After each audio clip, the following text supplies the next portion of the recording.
இட்லி எப்பா இட்லி போட்ட ஏசமான எவ்வளவு பெரிய பூகம் வந்தாலும் சரிடா நீ ஒரு ஆள் எஸ்கேப் ஆயிருப்பா. வெல்கம் டு ஐரக்ஷன் சேனல். எங்களோட வீடியோஸ் உங்களுக்கு பிடிச்சிருந்ததுன்னா லைக் பண்ணுங்க, கமெண்ட் பண்ணுங்க, ஷேர் பண்ணுங்க, மறக்காம சப்ஸ்கிரைப் பண்ணுங்க. ஓகே, இப்போ என்ன வீடியோ பார்க்கறோம்? விஜய் பேசின லேட்டஸ்ட் ஸ்பீச் வீடியோ தான் பார்க்க போறோம். பார்க்கலாமா? நாட்டுக்காக உழைப்பதற்கு அண்ணா பிறந்தார். காஞ்சிபுரத்துல என்ன காலேஜா? நலத்தில் தானே கண்ணா இருந்தார். தெரியவே இல்ல. எம்ஜிஆர் அவர்கள் ஒரு பாட்டு ஒண்ணு பாடி இருக்கிறாங்க, கேட்டிருப்பீங்க. அப்படிப்பட்ட நம்ம காஞ்சி தலைவர் அறிஞர் அண்ணா அவர்கள் பிறந்த மாவட்டம் தான் இந்த காஞ்சிபுரம் மாவட்டம். இந்த பஸ் இதுனா நல்லா தெரிஞ்சிருக்கும், இது அந்த தெரியல. தன்னுடைய வழிகாட்டின்றதுனாலேயே தான் ஆரம்பிச்ச கட்சியினுடைய கொடியில அறிஞர் அண்ணா அவர்களை வச்சவர் எம்ஜிஆர். ஆனா அறிஞர் அண்ணா அவர்கள் ஆரம்பிச்ச அந்த கட்சிய அதுக்கப்புறம் கைப்பற்றினவங்க என்னெல்லாம் பண்றாங்க.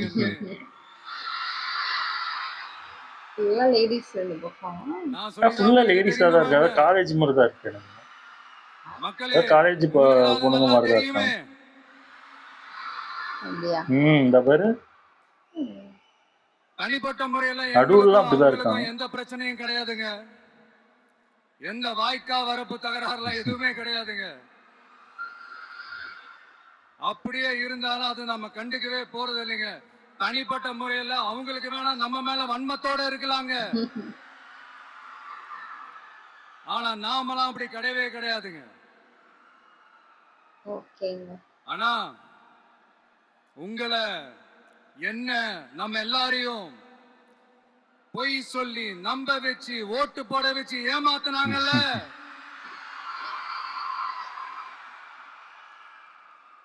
அப்படி ஏமாத்தி ஆட்சிக்கு வந்து நல்லது செய்யற மாதிரி நடிக்கிறாங்கல்ல, நாடகம் ஆடுறாங்கல்ல, அவங்களை எப்படி நாம கேள்வி கேட்காம இருக்க முடியும்? பழைய மாதிரி இப்பதான் பேசுறாரு. அதனால அவங்கள நம்ம கேள்வி கேட்காம விட போறதே இல்ல. கேளுங்க கேளுங்க. நான் காஞ்சிபுரம் மாவட்டத்தில் இருந்து நான் சொல்றேன்னா, தெரிஞ்சோ தெரியாமலோ இந்த மாவட்டத்துக்கும் நமக்கும் ஆட்டோமேட்டிக்காவே ஒரு கனெக்ஷன் ஒண்ணு ஏற்படுதுங்க.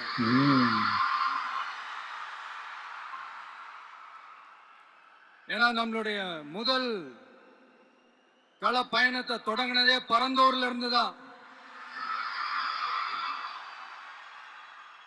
பரந்தூருக்கு போய் அந்த மண்ணில நின்று அந்த மக்களுக்காக கேள்வி கேட்டதும் இதே அண்ணா அவர்கள் பிறந்த காஞ்சிபுரம் மாவட்டம் தான்.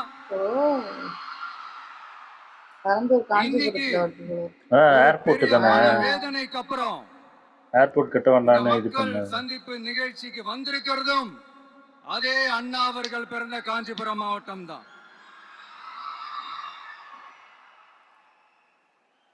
அதனால நமக்கு எல்லாமும் கொடுத்த நம்ம மக்களுக்காக எல்லா நல்லதையும் செய்யணும்.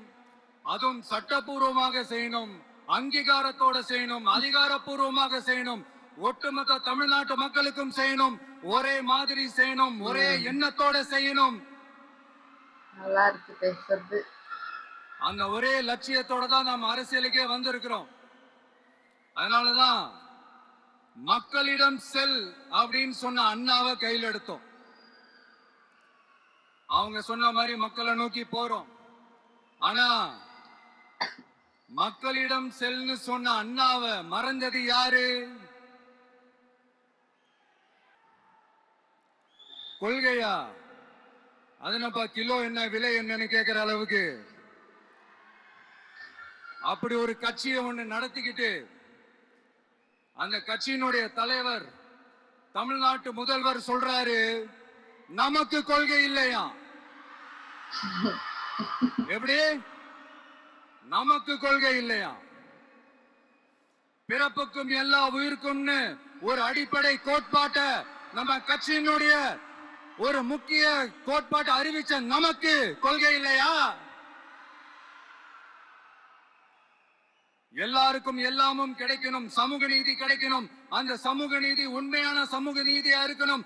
சாதி வாரி கணக்கெடுப்பு நடத்தணும்னு ரொம்ப ஸ்ட்ராங்கா சொன்ன நமக்கு கொள்கை இல்லையா? CAA அறிவிச்சதுக்கு அப்புறம் அப்ப நம்ம கட்சி ஆரம்பிக்கிறதுக்கு முன்னாடியே எதிர்த்த நமக்கு கொள்கை இல்லையா? வகுப்பு சட்டத்தை எதிர்த்து உச்ச நீதிமன்றத்துக்கு முதல்ல போன நமக்கு கொள்கை இல்லையா? நீட்ட வந்தா ஒழிச்சிருவேன், நீட்ட வந்தா அழிச்சிருவேன், ஆட்சிக்கு வந்த உடனே ரத்து செய்யறதே நீட்ட தான், அப்படி இப்படின்னு கதையெல்லாம் விடாம கல்விய மாநில பட்டியல சேர்க்கணும்னு சொன்னதோட மட்டும் இல்லாம அதுக்கு ஒரு இடைக்கால தீர்வை சொன்ன நமக்கு கொள்கை இல்லையா? சமத்துவம் சம வாய்ப்புன்னு ரொம்ப ஸ்ட்ராங்கா சொன்ன நமக்கு கொள்கை இல்லையா? இப்படி கொள்கையை வெறும் பேச்சில மட்டுமே பேசிக்கிட்டு எல்லா கொள்கையும் அண்டர் கிரவுண்ட்ல அடக்கி வச்சுக்கிட்டு என்னவோ இவங்களுக்கு மட்டும்தான் எல்லா கொள்கையும் குத்தகைக்கு எடுத்த மாதிரி. இவங்க கொள்கையே கொள்ளை தானே. எப்படி? இவங்க கொள்கையே கொள்ளை தானே. இதெல்லாம் மக்களுக்கு யாருக்கும் தெரியாதுன்னு நினைச்சிட்டு இருக்கீங்களா?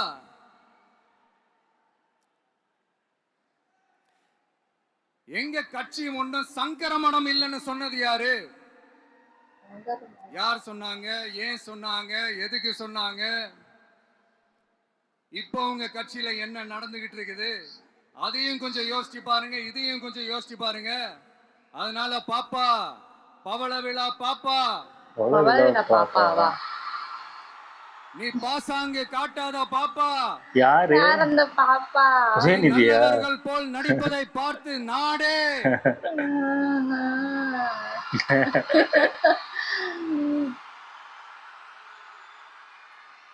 பாப்பான்னு சொன்னோம். அப்ப கூட பாத்தீங்கன்னா பாப்பான்றது ரொம்ப ஆசையா பாசமா சாஃப்டா தான் சொன்னோம். அதையே தப்பா பேசுனீங்கன்னா அதுக்கு நாங்க என்ன பண்றது? அதே நீங்க விமர்சனம்னு சொன்னீங்கன்னா நாங்க என்ன பண்றது? இன்னும் நாங்க விமர்சனம் செய்ய ஸ்டார்ட் பண்ணவே இல்லையே, இன்னும் நாங்க அடிக்க ஸ்டார்ட் பண்ணவே இல்லையே, அதுக்குள்ள அலர்னா எப்படி?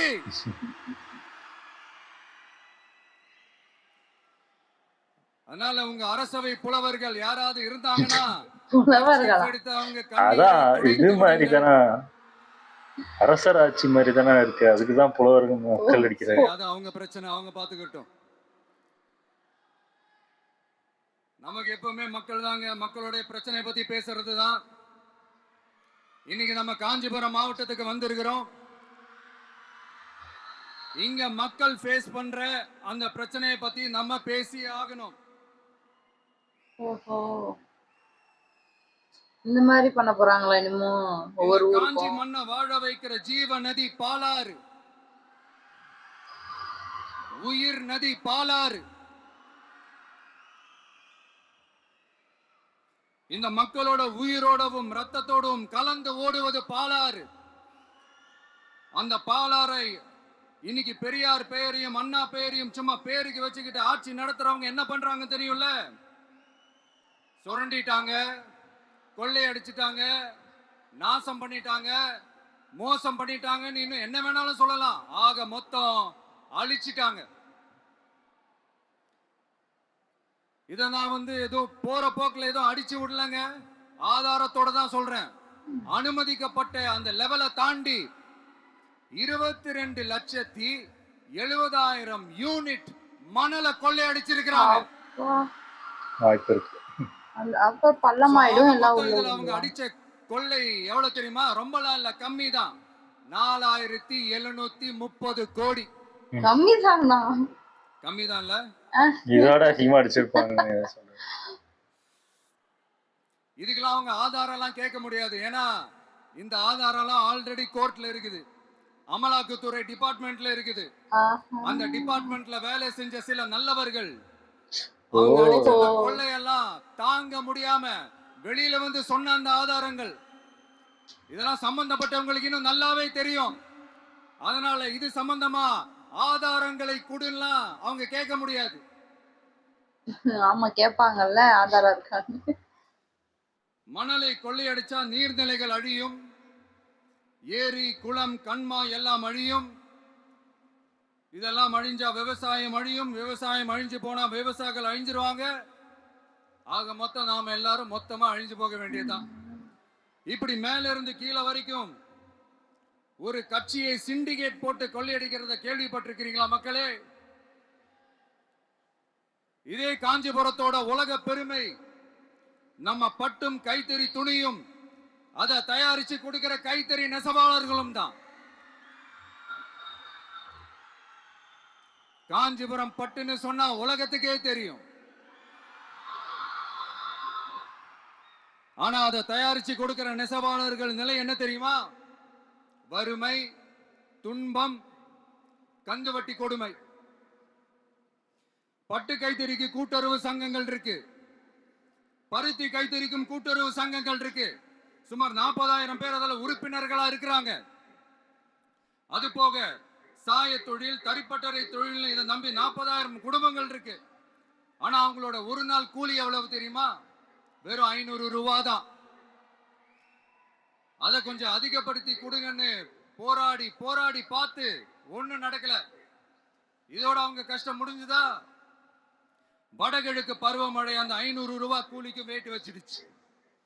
எப்படி விவசாயிகள் டெல்டா மாவட்டங்கள்ல மழையால பாதிக்கப்பட்டாங்களோ, அவங்களை கண்டுக்காம எப்படி இந்த அரசாங்கம் கைவிட்டுடுச்சோ, அதே மாதிரிதான் நம்ம கைத்தறி நெசவாளர்களும் மழையால பாதிக்கப்பட்டிருக்கிறாங்க.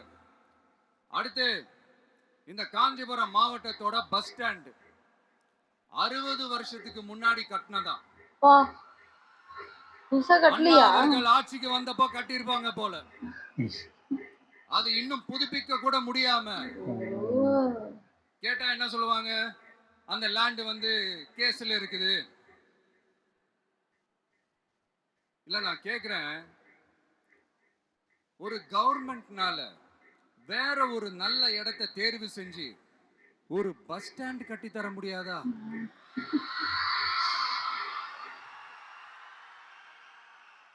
கட்ட ஆரம்பிச்சுவாங்கன்னு நினைக்கிறேன்.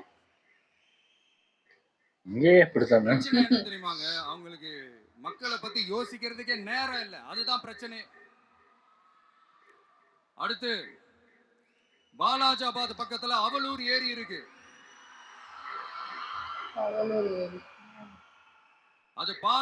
அது பாலாற்றை விட உயரமா இருக்கு. அதனால என்ன ஆகுதுன்னா, ஆத்து தண்ணி ஏரிக்கு போக முடியாம போயிடுது. அதை சரி பண்ணி அந்த இடத்துல ஒரு தடுப்பணையை கட்டினா ஏரி நிறைய தண்ணி நிற்கும். அப்படி நின்னா அவலூர் மட்டும் இல்ல, ஆசூர் உட்பட இன்னும் எத்தனை கிராமங்கள், எத்தனை ஆயிரம் ஏக்கர் விவசாயம் நல்லா நடக்கும். இதுக்கு இன்னும் எத்தனை வருஷம் மக்கள் கோரிக்கை கொடுக்கணும், மக்கள் போராடணும். இந்த பிரச்சனை எல்லாம் இருக்கிற அதே காஞ்சிபுரம் மாவட்டத்துல தான் பரந்தூர் ஏர்போர்ட் கட்டுற பிரச்சனையும் இருக்குது. அந்த பிரச்சனையில கண்டிப்பா நாங்க விவசாயிகள் பக்கம் தான் நிப்போம். அதுல எந்த மாற்று கருத்துமே கிடையாது. இந்த கவர்மெண்ட் பரந்தூர் விவகாரத்துல எங்களுக்கோ இல்ல விவசாயிகளுக்கோ எந்த விதமான காரணங்கள் சொல்லி எஸ்கேப் ஆகவே முடியாது. இப்படி மக்களுக்காக மக்களோட பிரச்சனைகளை எடுத்து பேசுறதுனால ஆட்சியில் இருக்கிறவங்களுக்கு நம்ம மேல ஒரு ஆத்திரம் வரத்தானே செய்யும். அதனாலதான் நீங்க பாத்தீங்கன்னா சட்டசபையில் ஆரம்பிச்சு ஒரு சாதாரண நிகழ்ச்சி வரைக்கும் எல்லா மேடையிலையும் மேடைக்கு மேடை டிவிக்கே தான். டிவிக்கே அவதூறு, அவதூறு டிவிக்கே, டிவிக்கே அவதூறு, அவதூறு டிவிக்கே. இவங்களை வச்சு பேசணும்னா இதுக்கெல்லாம் கண்டிப்பா நாங்க பதில் சொல்லுவோம், சொல்லாமலாம் இருக்க மாட்டோம். இப்ப கூட கரூரை பத்தி பேசுவேன்னு எதிர்பார்த்திருப்பாங்க. அதை நான் கொஞ்சம் அப்புறமா பேசுறேன். பட் இப்போ நம்மளுடைய விஷன் என்னன்னு சொல்லணும்னு நான் கொஞ்சம் ஆசைப்படுறேன். நம்ம ஆட்சிக்கு வந்தா அது என்ன வந்தா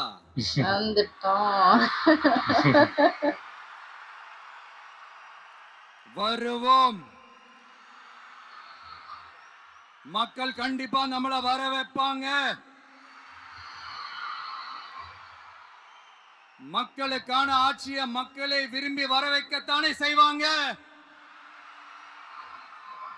அப்படி மக்களால் அமைக்கப்பட போற நம் ஆட்சியில நம்ம என்ன செய்ய போறோன்றது அதுக்கான அந்த தேர்தல் அறிக்கையில அது அதுக்கான விளக்கத்தை டெஃபினட்டா கொடுப்போம். பட் அதுக்கு முன்னாடி ஒரு சின்னதா லைட்டா நான் கொஞ்சம் அதை சொல்லணும்னு ஆசைப்படுறேன். எல்லாருக்கும் நிரந்தரமான வீடு இருக்கணும்.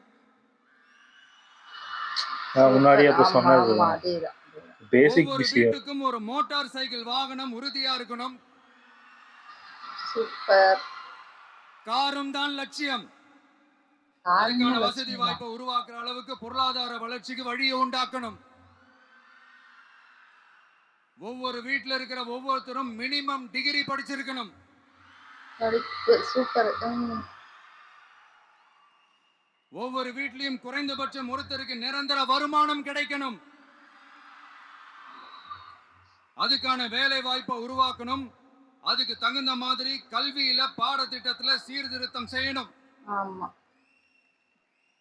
கவர்மெண்ட் ஹாஸ்பிட்டல்ஸுக்கு மக்கள் எல்லாரும் பயம் இல்லாம நம்பி போற மாதிரி மாத்தணும். அதுதான் பிரச்சனை. பருவமழை காலத்துல ஏற்படுற வெள்ளத்தால ஊரும் சரி மக்களும் சரி விவசாயமும் சரி பாதிக்கப்படாம இருக்கணும். அதுக்கு 4000 கோடி திட்டம்னு ஒரு உருட்டுனாங்க.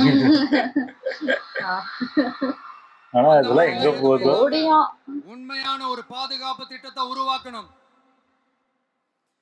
மீனவர்களோட, தொழிலாளர்களோட, நெசவாளர்களோட, அரசு ஊழியர்கள் மற்றும் ஆசிரியர்களோட கருத்து கேட்டு அவங்களுக்கான பாதுகாப்பு மற்றும் வளர்ச்சி திட்டங்களை உருவாக்கணும். உருவாக்குறது மட்டும் இல்ல, அதை செயல்படுத்தணும். முக்கியமா இண்டஸ்ட்ரியல் டெவலப்மெண்ட்ஸ்ல கான்சென்ட்ரேட் பண்ணணும். எல்லாத்தையும் விட ரொம்ப ரொம்ப முக்கியம், சட்டம் ஒழுங்க ரொம்ப ஸ்ட்ரிக்டா வச்சிருக்கணும். நம்மளுடைய அம்மா, அக்கா, தங்கச்சிகள், அவங்களுடைய பிள்ளைகள், குழந்தைகள் எல்லாருக்கும் பாதுகாப்பை, அதுவும் உண்மையான ஸ்ட்ராங்கான பவர்ஃபுல்லான பாதுகாப்பை உண்டாக்கணும். அண்ணா யூனிவர்சிட்டியில நடந்த அந்த பெண்ணுக்கு நடந்த அந்த பிரச்சனை மாதிரியோ, இல்ல கோவையில நடந்த அந்த கல்லூரி பெண்ணுக்கு நடந்த பிரச்சனை மாதிரியோ அதெல்லாம் நடக்க விடவே கூடாது. நம்ம வீட்டு பெண்கள் ஸ்ட்ராங்கா, பயமே இல்லாம தைரியமா இருக்கணும்.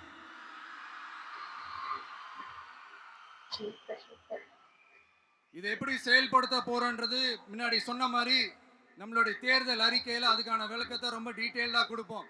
நான் சும்மா மத்தவங்க மாதிரி அவங்கள மாதிரி எல்லாத்தையும் அடிச்சு விட்டுட்டு ஏமாத்துற வேலையெல்லாம் இங்க கிடையாது நம்ம கிட்ட. இது பண்ண முடியாது, தெரிஞ்சு சொன்னது பண்ணலாம். நான் மறுபடியும் சொல்றேன், நம்ம அரசியலுக்கு வந்தது உங்களுக்கு நல்லது நல்லது நல்லது மட்டுமே செய்யறது தான். எங்களுக்கு வேற எந்த அஜெண்டாவும் கிடையாது. அதனாலதான் பாத்தீங்கன்னா கொஞ்சம் செஞ்சாலே அவ்வளவுதான். யாருன்னு திட்டவட்டமா சொல்லிட்டு அது வெளியே சொல்லிட்டு களத்துக்கு வந்திருக்கிறோம். அதுல எந்த விதமான குழப்பமோ எந்த விதமான ஊசலாட்டமோ எதுவுமே இருக்க போறதில்ல. இந்த விஜய் சும்மா எதையும் சொல்ல மாட்டான். ஒன்னு சொன்னா அதை செய்யாம விட மாட்டான். அது மக்களுக்கு நல்லாவே தெரியும். அப்புறம் ஒரு அதிசயம் சொல்ல முடியாது, இது ஒரு கண்டுபிடிக்க முடியாத ஒரு உண்மைன்னு சொல்லலாம். அது என்னப்பா, அது தற்குறியா? தற்குறி கூட்டம்னு சொல்லிட்டு இருந்தாங்க.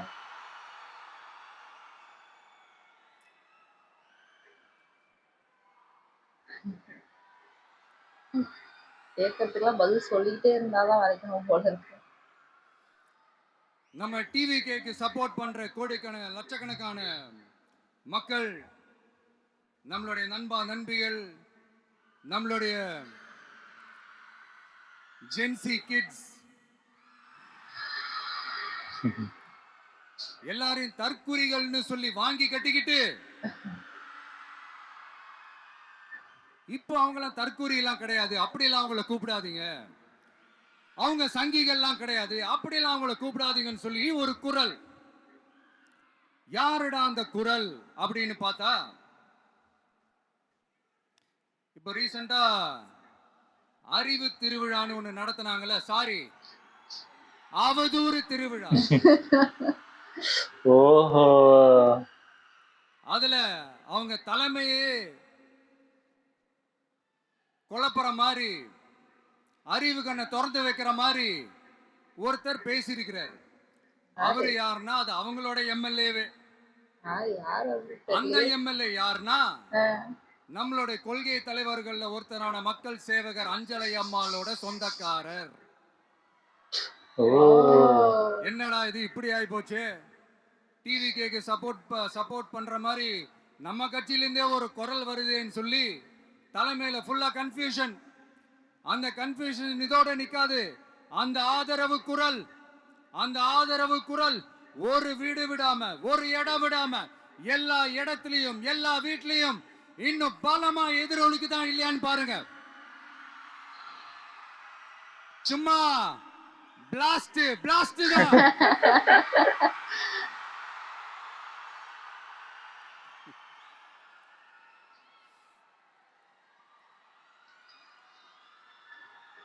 இது இன்னைக்கு நேத்தெல்லாம் நடக்கலங்க.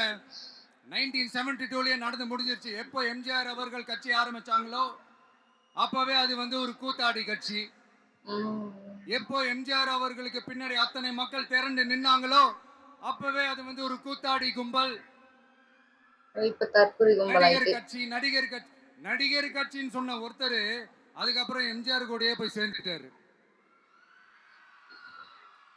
இன்னொருத்தர் இவரெல்லாம் ஒரு ரவுண்டு தாங்க வருவாரு, 2வது ரவுண்ட்லாம் காணாம போயிடுவாருன்னு சொல்ல இன்னொருத்தர் அதுக்கப்புறம் போய் எம்ஜிஆர் கிட்டே போய் சேர்ந்துட்டாரு. இதெல்லாம் கண்டுபிடிச்சு போடுவாங்க. ஒட்டுமொத்த தமிழ்நாட்டு மக்களும் எம்ஜிஆர் அவர்கள் கூட தானே போய் சேர்ந்தாங்க.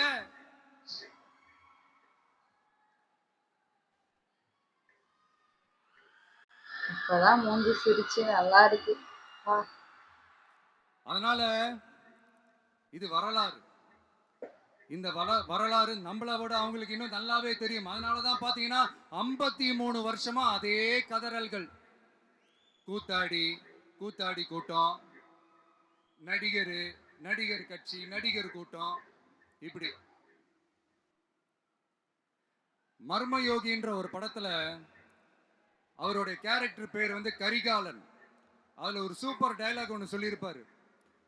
குறி வைத்தால் தவற மாட்டேன், தவறுமானால் குறியே வைக்க மாட்டேன்.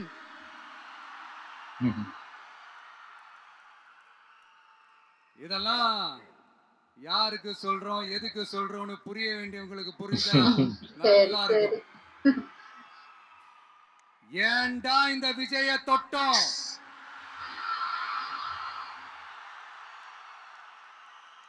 ஏண்டா விஜய் கூட இருக்கிற அந்த மக்களை தொட்டோம்? நினைச்சு ஃபீல் பண்ண போறீங்க.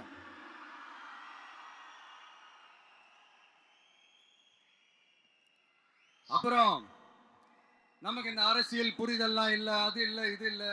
அப்புறம் நான் கேக்குறேன், மக்கள் எல்லாரும் உங்களுக்கு தற்குறிகளா?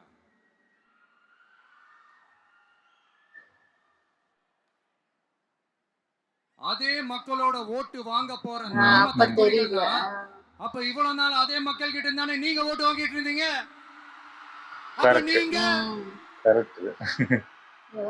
உங்க சப்போர்ட் பண்ணா அப்படியே திருப்பிடுறாங்க. அந்த மக்களுக்கு நீங்க காட்டுற மரியாதையும் நன்றியும் இதுதானா? ஓட்டு வாங்கும்போது சொல்ற எழுதி வச்சுக்கோங்க. இந்த தற்குறின்னு சொல்றீங்கல்ல, இந்த தற்குறிகள்லாம் ஒன்னா சேர்ந்துதான் வாழ்நாள் பூரா விடையை கண்டுபிடிக்காத முடியாத அளவுக்கு உங்க அரசியலே ஒரு கேள்விக்குறியாக்க போறாங்க.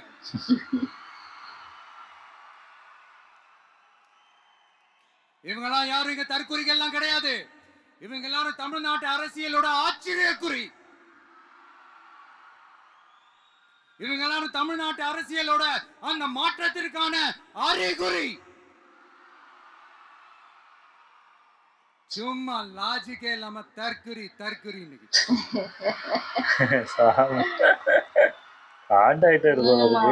இதெல்லாம் பேசினாதான் நல்லா இருக்கும். நண்பா, நன்றி.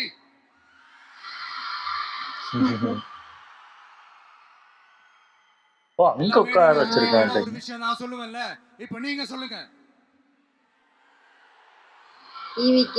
ஒண்ணு இன்னொன்னு ரிப்பீட்.